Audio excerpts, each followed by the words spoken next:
My name is Elizabeth Murphy, and I researched I.A. Bergrath, who is a centrally located burial on the Priest Mound. I'm actually standing on the Priest Mound right now, and as you can tell, it's one of the most prominent areas of the cemetery. We know that because it's elevated above the rest of the burials. It's also separated from the rest of the burials by a path, and there are very special plants that have been planted here intentionally to focus on the community's interpretation of the purity and innocence of these priests. It is known as the Priest Mound, and that's because there are 5 priests buried here. The earliest of these priests was I.A. Bergrath, and he was buried in 1881. As I said, my research was focused on him, and some of the things that I found out about him were that he was born in Prussia to Theodore and Catherine in 1836. He had 2 younger siblings, Elizabeth and Anthony. And the first time that they show up in the American census is in 1850 in Michigan. Sometime shortly thereafter, his mother passed away and his father remarried, and they had 1 more child named Michael. Some of the most significant work that he did during his life was during the Civil War.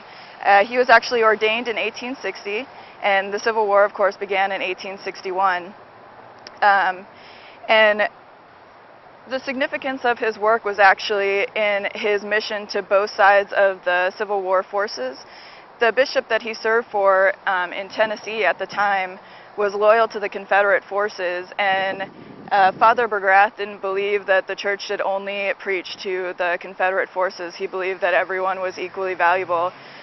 So against the bishop's wishes, on the morning of September 21st, 1863, which is the Battle of Chattanooga, Father Bergrath actually held 2 separate masses for both sides of the forces, and this also ultimately ended up in the cutting of ties between Father Bergrath and his bishop.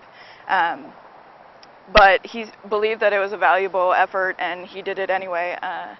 Not much is known about him after that, although he did go on to become an academic of sorts, a church academic. He actually translated a popular German allegorical tale known as the Migration of the Souls into English in 1867. I'm actually going to continue my research and find out more about what he did for the Pensacola community and why he may have been important. As he is the first burial on the Priest Mound, it's likely that he was actually one of the main reasons, the main inspirations for the building of the Priest Mound, and it's pretty likely, given his earlier works, that he continued to be active in the community and fight for the people of the community.